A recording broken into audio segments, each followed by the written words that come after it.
Hey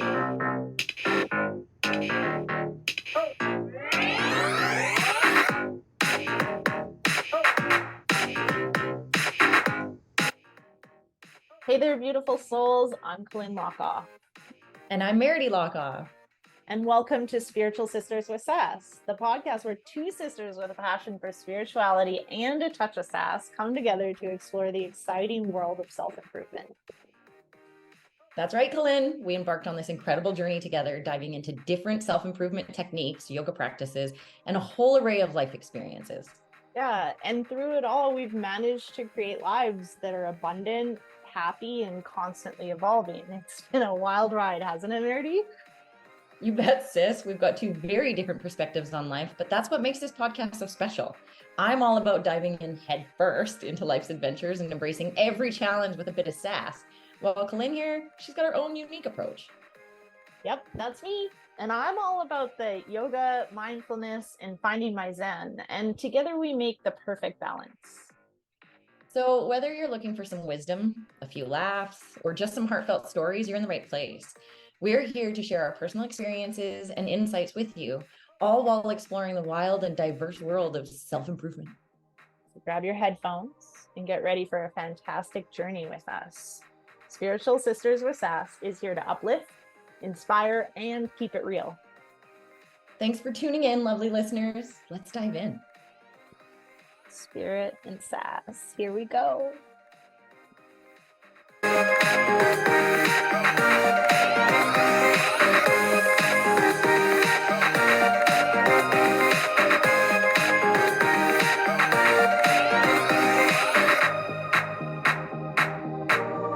All right, welcome everyone to today's Spiritual Sisters with Sass podcast.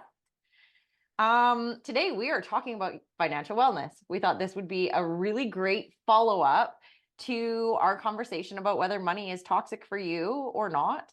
And we're going to be talking about budgeting, investing, saving, getting yourself out of debt, retirement planning, and I'm going to talk to you guys a little bit about taxes and how to get the most back from the government, since we all know how much of a fan I am. And we're going to just kind of talk about, because this is what I do, the financial aspect, we thought it would be really great to dig into. But we're also going to talk about our journey, starting from like childhood to now, where we've gotten, how it's been, all of those things. So let's get into it. Do you want to start, Lynn, by talking about your initial experience, or do you want me to start? Sure, I can just dive in because I'm pretty fucking transparent about my situation.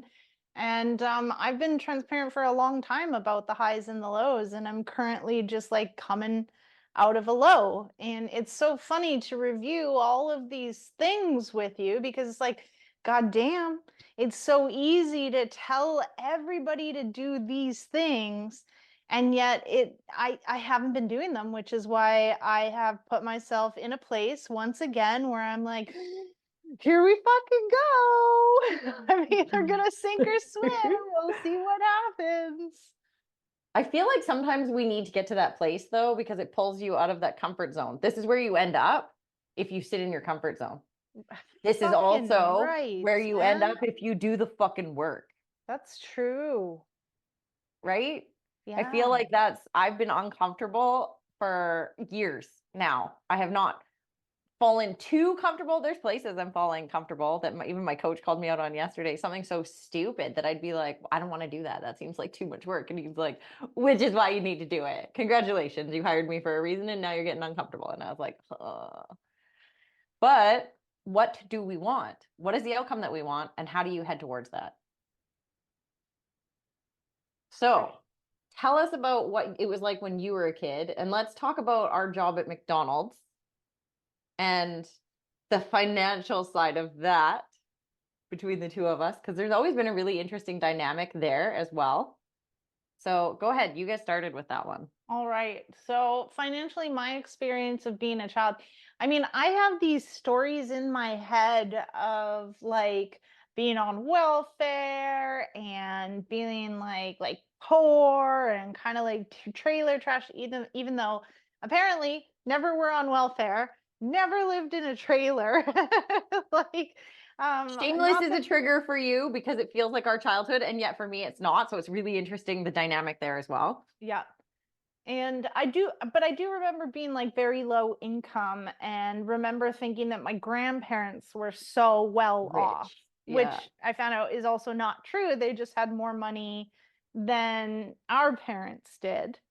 So I have this like idea that I came from. I mean, when I was a kid, I remember at one point my grandmother bought me Guess jeans because they were making fun of me in school, saying that I shopped at Value Village. Value Now, Village. Value Village is a thing in Canada, but not so much in the US. So it's like It's a thrift shopping at store. a thrift store. Yeah, they have like a, I forget what it's called, but it's like where people donate things. It's kind of like our Salvation Army. They have that in the US. And you go there and things are really cheap. And I know it's cool now. And it was even cool like when I was a teenager, I started doing it like, yeah, fuck you, I'm going to Valley Village. But like when I was 10, it wasn't cool. It meant you were broke and you were poor and you were pathetic. And they made fun of me for that. Also, when you were 10, I was 9, and we had Yeah. just moved to a new place. So we had Yeah. moved from Surrey to Abbotsford, and I think part of that making fun of us was also that we were the new girls. Like, because I got made fun of as well, and they called me Value Village clothes and all these other things. And then yeah, Nan took us shopping because we were being bullied. And I got the Guess outfit, which was the purple and green striped long sleeve shirt with the purple overalls. And I wore it. And the number one girl who was making fun of me got even more mad because her parents wouldn't buy her that outfit. And now I was even more made fun of because I had the outfit she wanted, which essentially made 0 sense at all. So, I mean, I think kids in elementary school are just mean. Let's just Fair. put that out there. And that, so then when we ended up leaving Abbotsford, we moved in with our father, and his dad had just died. So financially, I think he was in a pretty good place. The place we lived in was paid off. He he then took out a mortgage on the house. So he had money and he was kind of spending it like very Frivolously. yeah. Yep. And then I remember thinking like I need to go to university and I need to get a job so that I'm never in a place where I'm going to be broke again. And dad said, if you become a nurse, I'll pay for it. And I was like, okay, I'm just going to take this year off. And I mean, I got pregnant. I ended up moving from where we lived into another town. And at 25, revisited the idea of becoming a nurse and then was actually quite financially well off for many years after that. So for me, I remember I'm going to start around 6 because our grandparents had a store and they always had cash. And that was probably one of the reasons we also thought they had so much money. And I remember nowadays, it's so weird to say it, but I was 6 at the time. And I remember making $200 in the month in the summer when I went to my grandma's to work at the store. And that was just in tips, the $200. Now I'm going to say that $200 is well over $1,000 now. But I started there. I started where I made this money. Now I'm going to say, in my opinion and my view of you, was that you were more open to spending your money and doing things fun with your money and stuff like that. Whereas I was like hoarding it. Like I was like, I'm going to keep it. It's going to last me a long time. I'm going to keep making more of it. And so I was I'm trying to think of the word. I don't want to say that I definitely wasn't frivolous. I wasn't necessarily like, I want to say I was frugal, but like, was I? Because then when we were 15, we started working at McDonald's because our parents were like, you need to like, you want money, you want clothes, you want any of those things, you need to buy them yourself. So go get a job.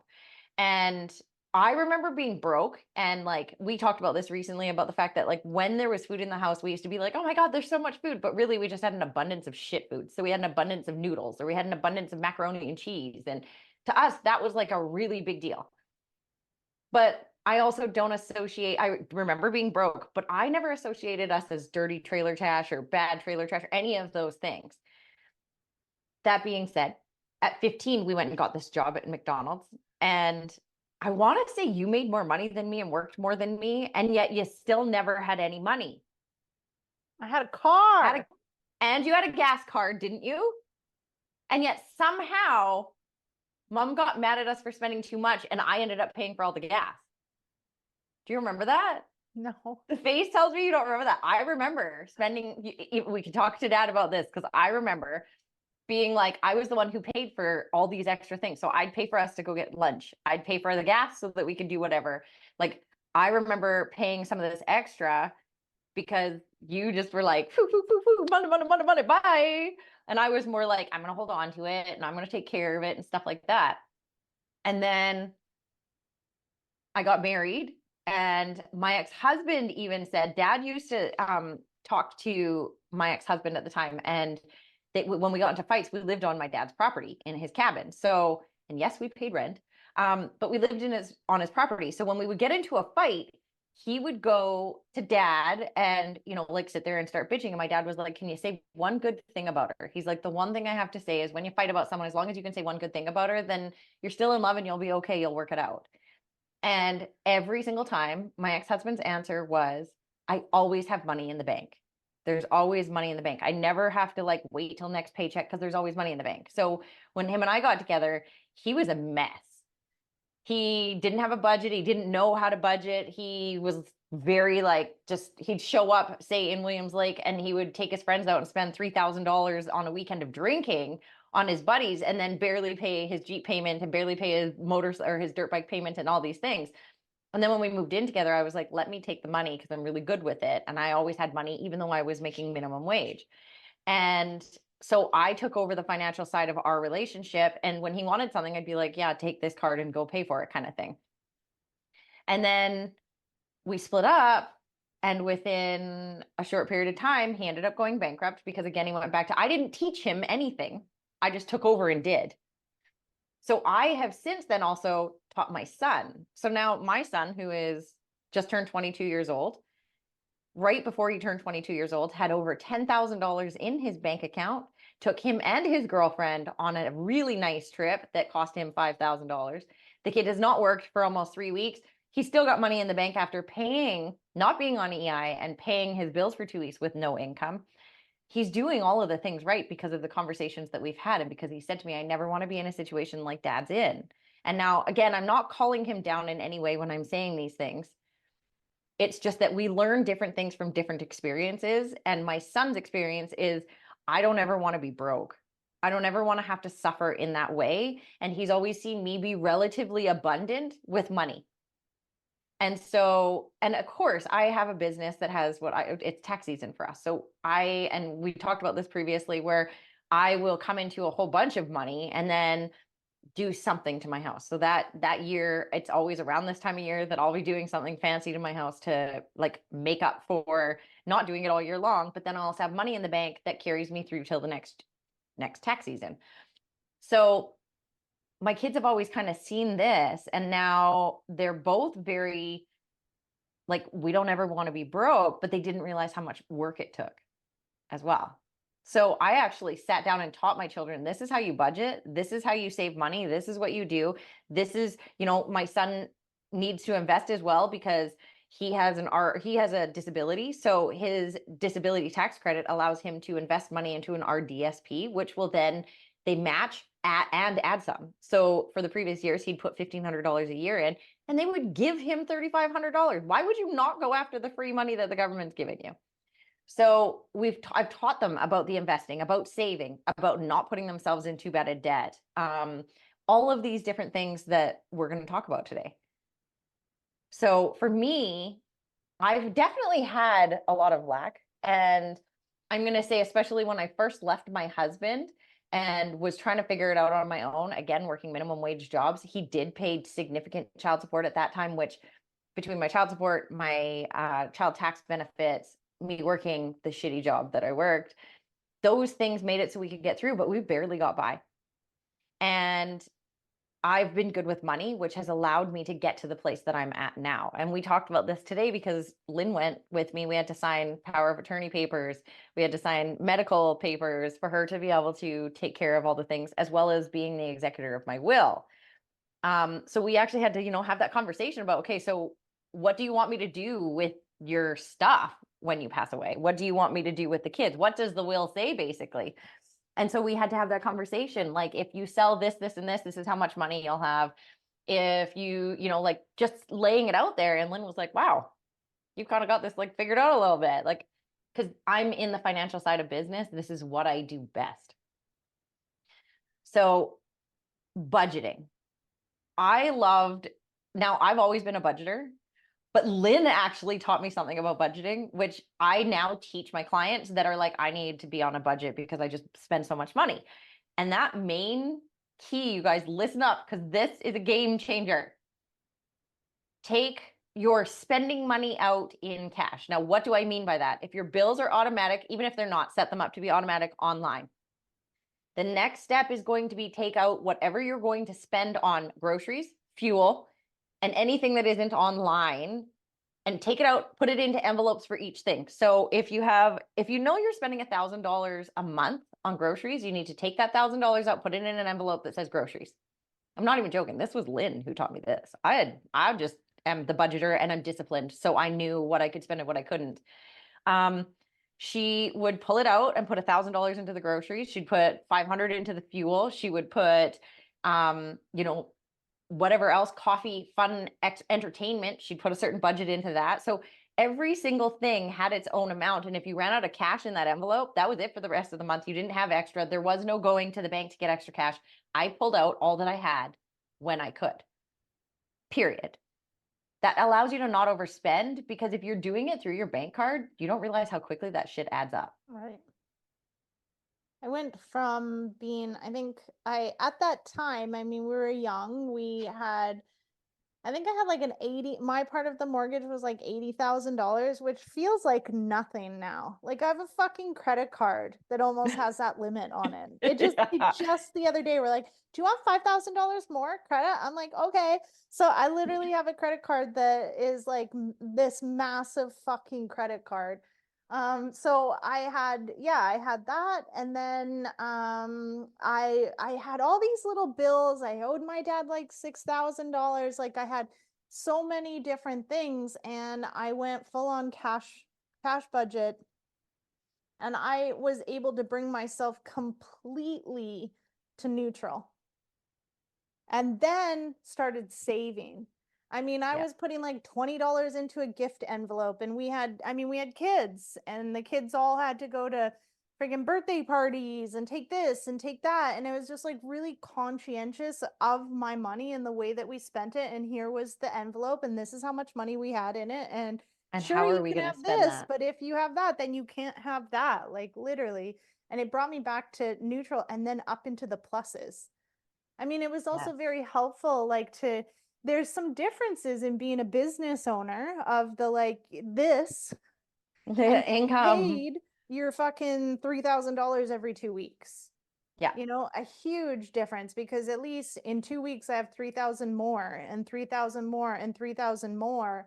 And when I shifted from being a nurse into going into like my own business of coaching, also I could tap out at like 5, 10. One month I made $12,000 as a nurse, which was about $8,000 that I got to take home.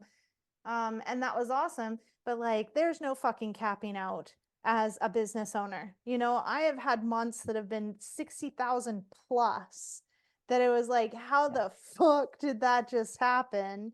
Who gives a fuck about $3,000 coming in 2 weeks? Yeah. But then I've also been like, but it doesn't mean we shouldn't be on a budget just because we have this unlimited. The difference is that we have unlimited income potential, whereas as a nurse or as an employee of any kind, you are kind of limited because your boss is going to say no to certain overtime, or certain amounts of money is just too much. And not just that, but you really are exchanging time for money in that as an exact exchange. Yeah. And there's only a certain value that you're put on at that. Whereas with me, I'll have some of my, because of the bookkeeping side of it, I have clients who will come in and be like, I know I'm spending too much. And one of them literally sat me down and was like, I'm spending too much. How can I budget better? And I was like, can we not talk about the budget and instead talk about ways to make more money? And he was like, well, and then when we got into it, he really doesn't want to work more. No problem. Then yes, we need to dig into your budget and talk about the expenses. But most entrepreneurs, we're entrepreneurs because we want to go after way more than we can get working for someone else. Yeah. And so that's where this, I don't look at how much I'm spending unless, of course, I'm over spending and I can't make up for it in income. But my goal is always more income, not less enjoyment. Right? Having financial security, and again, we've talked about this side of it where only rich people say this. I'm not rich, but I have enough money that I don't have to scrimp, that I don't have to be concerned that, like I said, I'm far from rich, but I have set myself up in a way that I don't want to have to worry about not enjoying things because of the fact that I only have $3,000 coming in next month. Instead, it's okay, so I need to make this much money in order to hit my goal. So for me, that's where budgeting comes in. Now, that being said, as a business owner and as an employee, you really need to be investing in yourself and into your retirement.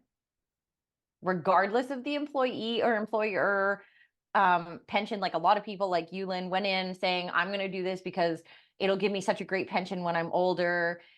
City workers, healthcare workers, all these things. They're like, I'm going to have the greatest pension. I'm going to have the greatest pension. I will tell you from experience of filing seniors' taxes, CPP, Canada Pension Plan. I have never seen anyone receive for CPP or for retirement purposes. I've never seen more than $16,000, and that is the highest I've seen. Typically, it is $9,500. Okay, standard is $9,500. Once you hit 65, you're now entitled to OAS, which is old age security. That is a set amount as well, and right now the government has it at $91.66 a year. It is going up. But can you imagine now living off of $18,000 a year in this day and age? Even if you had all your shit paid off, you have no money left. So your pension now, if say you're a nurse or a teacher, okay, because those ones, or a city worker, or CN Rail, those ones, if you only work 25 years, you're going to only see $15,000 to $20,000 a year. I know they promised you this 5-figure thing, and this was the big thing with you and I talking about being a nurse. She's like, I'll retire with well over $5,000 a month. And I was like, will you though? Because from experience, I don't see that. I don't see $60,000 a year pension almost ever. CN or CP Rail are the two that I have seen the highest pensions come from. And yes, I've seen some upwards of 60,000, but those people worked for 40 plus years. That's the thing. I remember I had an ex-partner that had worked for the government since he was 19 years old. He was eligible to retire at 55, and he was going to bring in $4,000 a month. Tell me that's not nutty. And this is why we need to invest in RSPs. Okay. So what Lynn has brought up is that, like, first of all, we need to budget. Pull your cash out, get yourself to neutral. Once you get to neutral, you need to start saving some money. That could be trips, that could be for, you know, a new car. It could be for a down payment for something. Like, start saving. We definitely need that. In your saving, you also need to kind of invest a little bit. And what I mean by invest is I'm talking about retirement planning and RRSPs. A lot of people have this misconception about RSPs, and it becomes like a really big problem for them. When I bring them up, people are like, no, I'm not doing RSPs. I got screwed by my RSPs. No, you didn't. And let me explain why. Your RSPs, we're going to give you numbers here because they're easy to use. So say you make $100,000 a year and you put $10,000 a year into your RSPs. On your T4, you've been taxed at $100,000 tax bracket. Any money that goes into your RSP, listen up, folks. Any money that goes into your RSP is removed from income, meaning you are not paying tax on that money. So your $100,000 worth of income just got dropped down to $90,000, which is why you get a bigger refund. Now, knowing that $10,000 has not been taxed yet, if you pull it out before retirement, you have a current tax bracket of $100,000 a year, and they are not going to tax that amount at that because it's actually meant for retirement. So if you pull $5,000 or $10,000 out, they're going to tax it at a 5 or 10% tax bracket. You are at a $100,000 tax bracket, a 30% tax bracket. So now you owe 20% tax. So you didn't get screwed by your RSPs. You just didn't know that you needed to pay more tax on it when you pulled those RSPs. So invest in your RSPs. And now here's the other reason why. if I am currently making $100,000 a year, and listen to what I said previously about when you go to retire, these people are living off $20,000 to $40,000 a year. They are at a 10 to 15% tax bracket. It's a beautiful little tax bracket where you're not paying a ton of money. You also don't have a ton of taxes or bills typically when you go to retire. So it's a great tax bracket to live at. You are currently at a $100,000 tax bracket. So the more money that you can put into your income or into your RSPs while you're sitting at that tax bracket is going to get you more tax back in the year. The year you pay the taxes is the only year you can get the taxes back. Okay. So I have a lot of people who come in, they make $100,000 a year, they're paying $18,000 in taxes. If we can get 5 to 10,000 of that money back, why wouldn't we?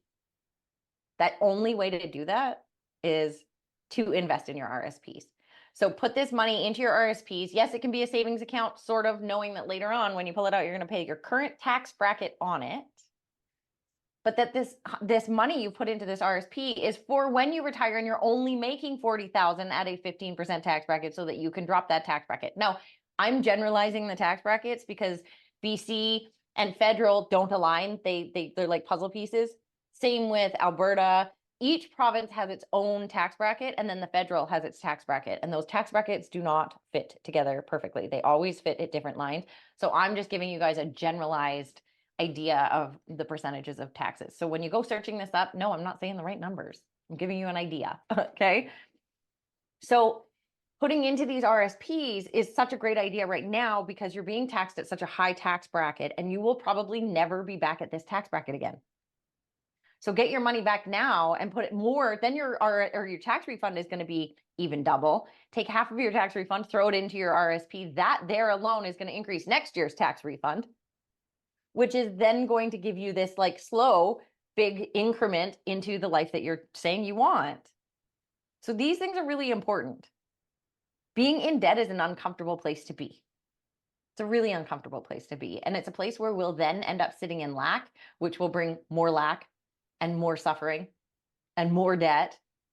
Especially if, say, for example, and I'll always refer back to The Secret, one of the things the guy talks about in there is how he'd go to his mailbox and it would always be a bill, a bill, a bill, a bill.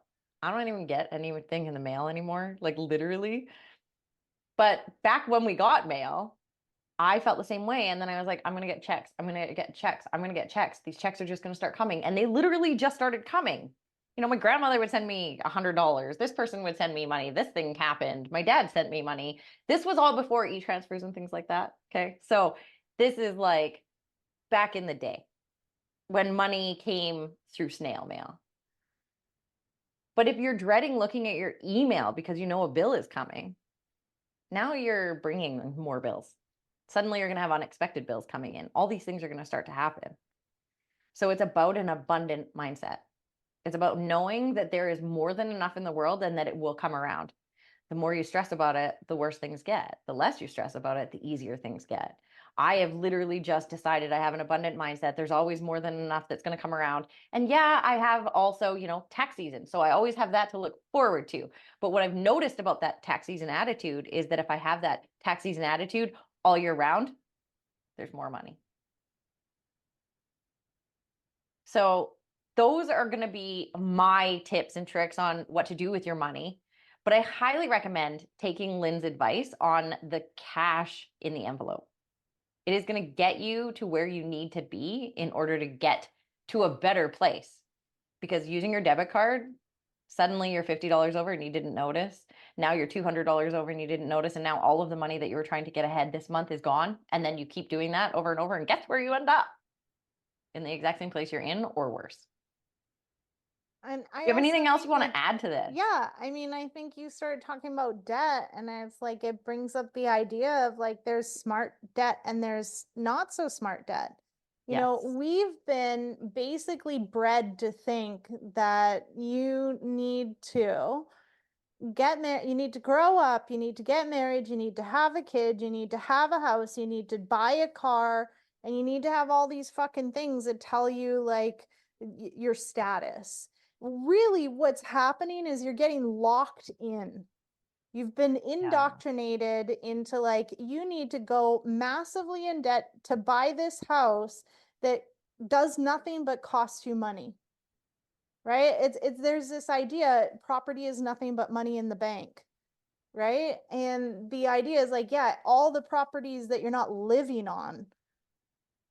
I mean, there's that, and I don't disagree with where you're going with this. And this was, I think we both learned this from the Grant 10X Cardone. mentor book from Grant Cardone. That being said, my home has definitely been a great investment because I bought my home for $252,500. I want to say 17 years ago in August. Okay. My home is now worth over $700,000. So it has 3 times its value in 17 years. That alone, plus paying my mortgage and doing the things that I was supposed to do, and I've had to put a significant amount of like refinancing on it because I got myself into a terrible situation in 2012, only 12 years ago. You guys, it's recoverable. This is the thing you need to realize. You can recover from any of the things you do. But I got myself into trouble in 2012 financially, and I had to put a second mortgage on my house for $50,000 after I had paid off only, say, 20,000 of it. I now have my home and I have an office that I have paid off completely. So it's mortgage free and has a significant value to it. And my house has the mortgage for it because it was smarter financially to do it than do a commercial one, because a commercial one is always going to be significantly higher. That being said, I own a minimum of, we'll just go with 50-ish% of my house. So yes, they cost you money because I have put, I'm going to say hundreds of thousands of dollars into this house over the last 17 years because I'm always doing something. It doesn't have to be as nice as it is either. I could, but it wouldn't be worth the value that it was. I mean, I hear what you're saying, and you also started by saying you're really good with money. Yes. So Yeah. what's easy to do is refinance, because this is what the banks do. Did you know in the US that if you lock into a mortgage for 25 years, there's no refinancing every 5 years? Like, you don't sign in for a 5-year mortgage.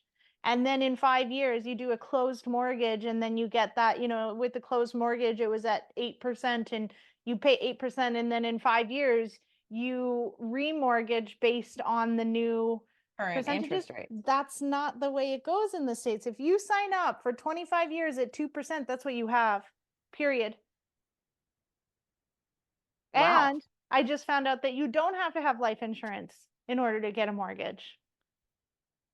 So I don't think that you have, oh no, I think you're right. You do have to, if you don't own 80% of your house, you have to have life insurance on it to cover it. Not in the US. That's interesting. You can get a mortgage without any life insurance. So you've already said you're great with money, but like, let's just look at how a majority of people buy the house, buy the car or the truck, buy the boat, buy the RV, are up to their fucking eyeballs in debt so that they have all this shit so that you can spend even $80 million just to run the fucking car so that you can go camping for 3 days and it costs $8,000 and like, there's good debt and there's bad debt. And we've been indoctrinated to think that we need to have this bad debt where you buy a home, now you can't leave because you're locked into your home, right? So what do you need? You need a job to pay for that home. But Which is going to lock you down. imagine that instead you rented your home and you bought a piece of land and then you built on that land. And in that land, you built a home that you then rented out. So somebody rented this home and now they're paying for the mortgage. So you now own a piece of property that's building equity that, yes, has a mortgage on it, but the mortgage is being paid. You don't need a job to pay for that mortgage. You need Okay, a but job then to where pay do for you your... live? Pardon? Then where do you live? Paying someone else's mortgage. So you then rent your own place. The beauty about renting your own place is, guess what? If anything fucking breaks, your landlord has to fix it. So you're not investing any money into the property that you're living in. You're literally just using it to live in.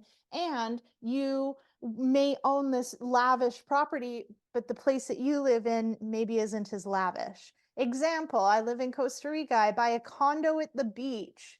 My condo is $250,000. I Airbnb that out at $130 a night. $130 a night times 30 nights, or let's just have an occupational rate of 80%, 20 nights.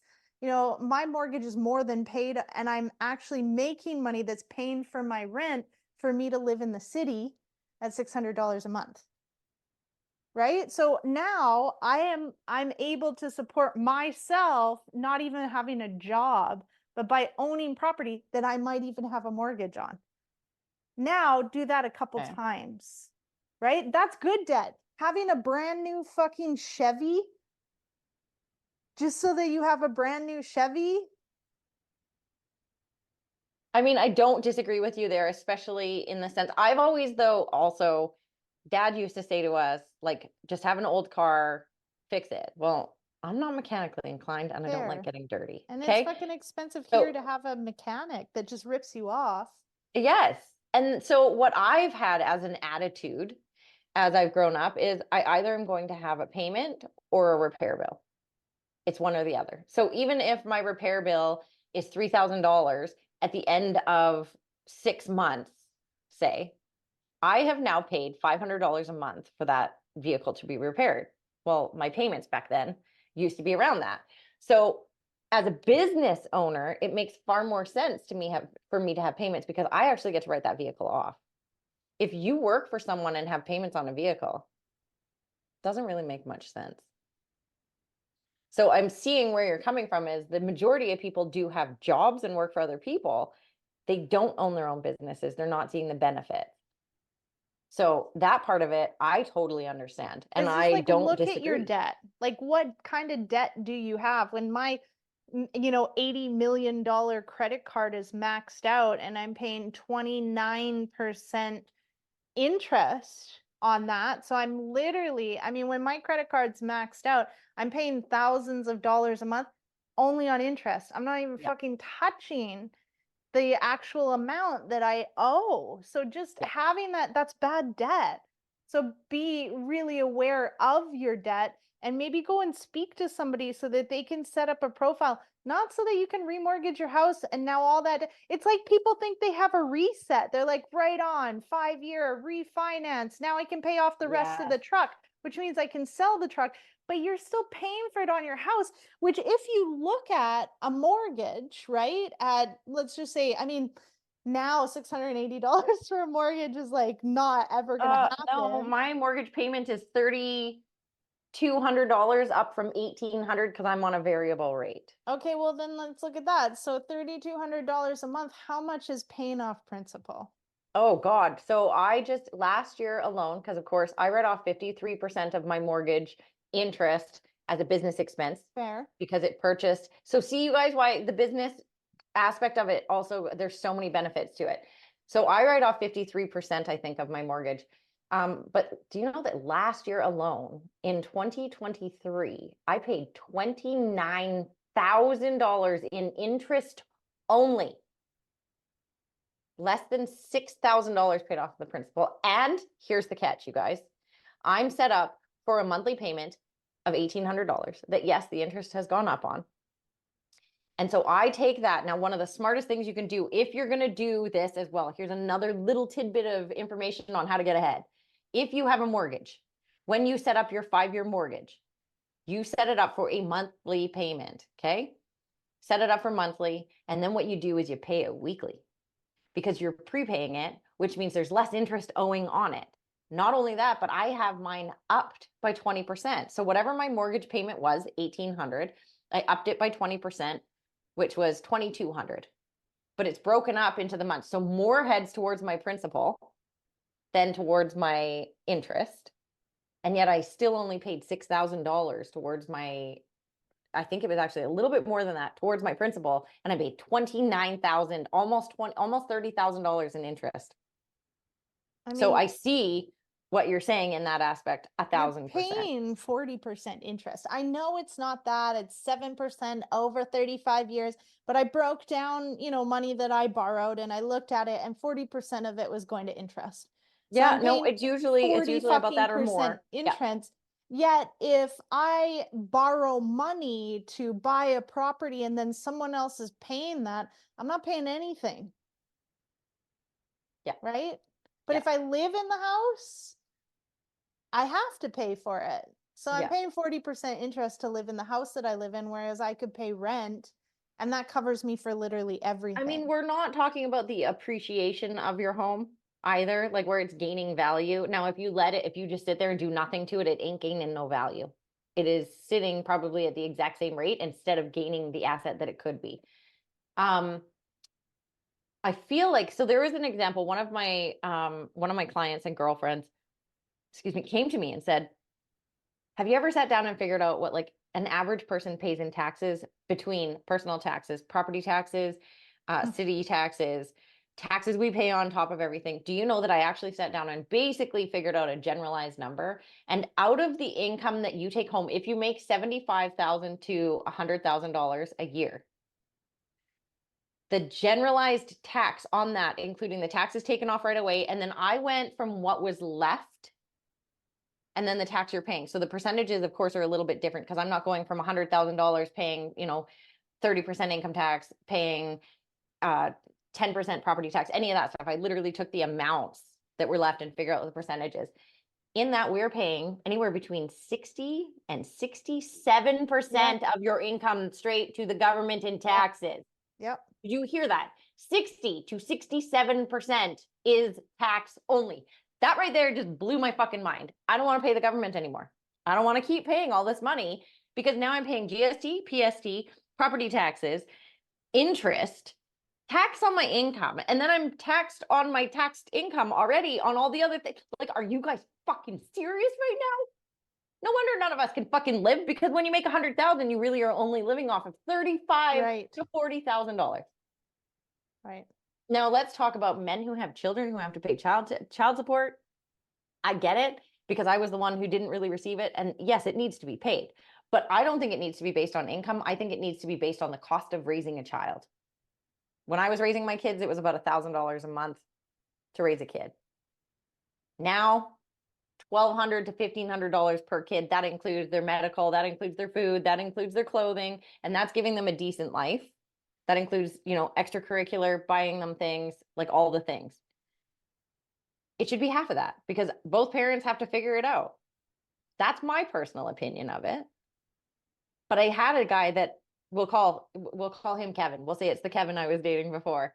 And he made about $100,000 a year, but 30% of his income went to his ex-wife based on $100,000 a year, not based on the 70 that he took home. So he's now paying $100,000. Then he has 75 left, 70 to 75 left. He now is paying 30 of that to his ex-wife. So the guy is left with $40,000 to $45,000 to live off of. $1,000 a month for rent, there's $12,000. This guy has less than 30,000 and he needs to pay a truck payment. He needs to also feed and bathe his children when they're with him, et cetera, et cetera. Like, it just blew my mind. Now suddenly I'm like, oh, holy shit. Like, that's a lot.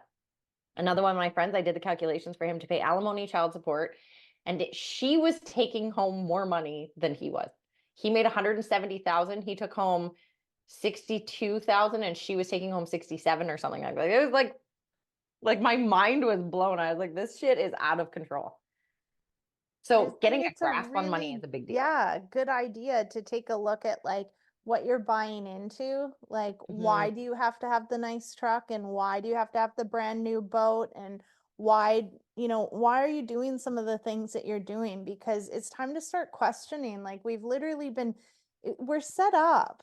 I'm Yeah. not To much of a fail. conspiracy theorist, but I can really clearly see that what's been programmed in our mind is a way to continue to be a cog in the wheel. Like, it's like, ew, it's Yep. gross. Why Yep. not set yourself up so that, yeah, sure, you got the job that brings in $100,000, but you've got the properties, and maybe you're paying rent, but like just start to pay attention to where your money's going and what you're spending it on. Yeah. Because having a cash budget is really going to open your eyes to like what's going on. And so what you need to do is start by take 6 months Yeah. And then take every expense, account for each of it, and put it into certain categories.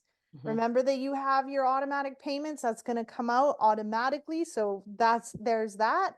Now you got to minus that. And what's left? Well, you need to start putting savings away. And as an entrepreneur, what I'm really guilty for is putting the money away, but then taking it. Like I'm straight up 10% would go here, 10% would go there, 10% would go here. And I would put, like 10% in taxes, 10% for Colynn, like to be paid. And then I would take other things and constantly put it on my Visa bills. And like, that's kind of how I rolled.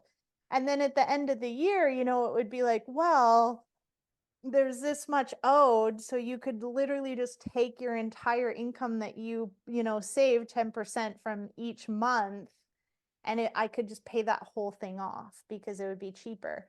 Well, that's backfired, because that would have been a lot of money sitting in my bank account over these last 10 months when my income has severely shifted from doing all these in-person events that seem like such a brilliant idea that all of a sudden just stopped because of a global financial crisis. So it's like, oh shit, good thing I paid all that stuff off just so that I could fill it up again, and I have absolutely no savings for the next 10 months while I completely rebrand and rebuild my business. Great. That didn't really work out for me. So I think also like being really clear on where your money is, and then not just like, I think of like robbing from Paul to save to pay Peter, or whatever it is that people would say. And I'm like, oh shit, that's what I did, because that wasn't like the Most people are smartest. living paycheck to paycheck. They can't afford like to buy a new set of bed sheets. They can't afford that. I might have the room on my credit card, but Right. that's credit card debt. Right. Like, so that looking at what you're spending, I think is the number one thing you need to do. Then set up a budget, because here's the thing. I have a friend who was like, I can't afford basically anything. I'm living paycheck to paycheck. And then every other time you talk to her, she's ordering DoorDash. Fair. And I'm like, okay. Like my son, I sat him down and I was like, can we look at your bank for a second? And he's like, why? And I was like, we have an agreement about him living here and that I'm allowed to look at his bank account. I said, but I'm not doing it for that reason. I'm doing it because I want to show you something. And he was like, okay. So he pulled it up. And I was like, can you read off every DoorDash payment just for the last 30 days? And he was like, sure. So he's like reading it off. It's like 20, 22, 25, 20, 24, 40, da, da, da, da, da. We add it up. He was spending almost $700 a month on DoorDash. I cook most nights. You're spending $700 a month on DoorDash, and I make dinner. Now he's paying for these groceries as well as DoorDash. Do you know that kid orders DoorDash maybe twice a month now? The minute that I was able to show him how much he was spending and giving to someone else, suddenly he was like, well, shit. And now he puts a minimum of $500 into his savings account. And yes, he makes good money for his age and all the things, but he now puts a minimum of $500 per paycheck into this. The kid wants to buy a house. Now, where we live in Kamloops, houses they start at 400,000, but that's a pretty shitty home. And a decent home is going to cost you at least 600,000. Decent. And that's not a nice home. Decent home. So the kid needs a bunch of money. So because I'm good with money, we had a whole conversation. And he said, I think me and my best friend want to buy a house together. And I was like, that's fine. But you and I are going to, me and him are going to have a conversation about the legal agreements that are going to be written for this. Because, for example, if one of them, they get into a fight and someone needs to leave, they only have 6 months to buy the other person out, kind of thing. So this is some of the legal agreements they're going to do. But I have told my son that if you come up with $20,000, I will match you. Because my parents each gave me $5,000 to do mine. And now that my house is worth 3 times as much, the value of that is my parents would have to give me $15,000 each. That's crazy. Their dad's not going to be able to do that. So I said, whatever you come up with, I'll match.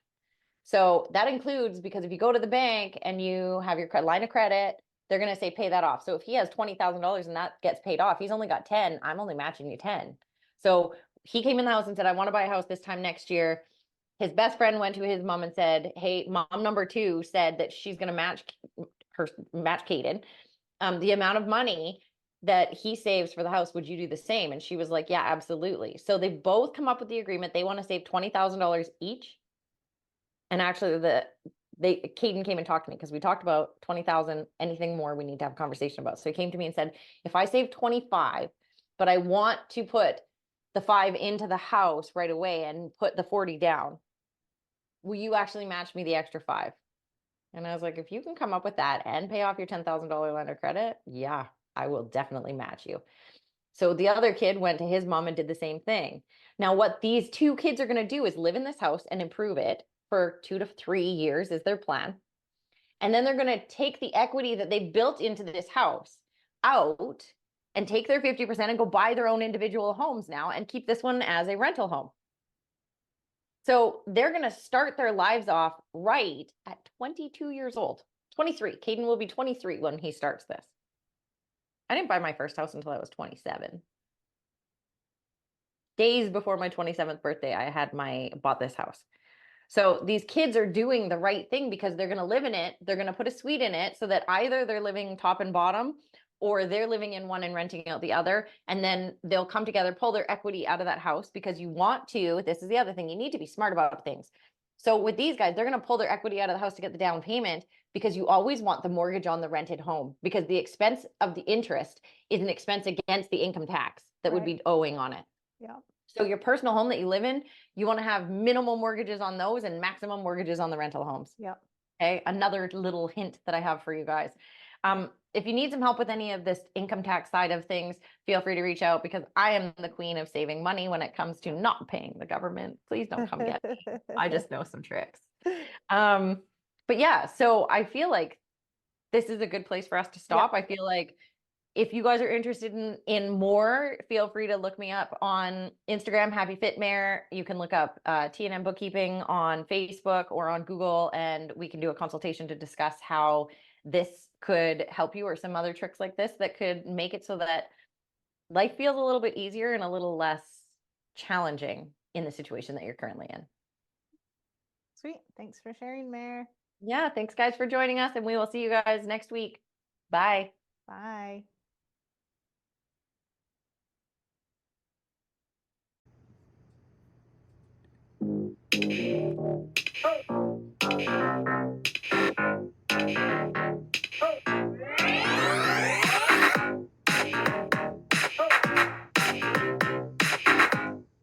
Thank you for joining us on this spirited journey today. We hope you enjoyed diving into the world of self-improvement with us. 2 sisters who found their own unique paths. Remember, life is a tapestry of experiences, and it's how we embrace them that makes all the difference. So whether you're on your yoga mat, exploring mindfulness, or simply navigating life's twists and turns, always keep that spirit and sass alive. We are Colynn and Meridee Hlokoff, and we're here to remind you that happiness and abundance are within reach. Stay connected with us on social media and keep those questions and stories coming. We love hearing from you. Until next time, beautiful souls, keep doing the work, keep sharing your experiences, and keep living a life that's authentically you. And never forget to add a little extra sass to your day. Spirit and sass, always.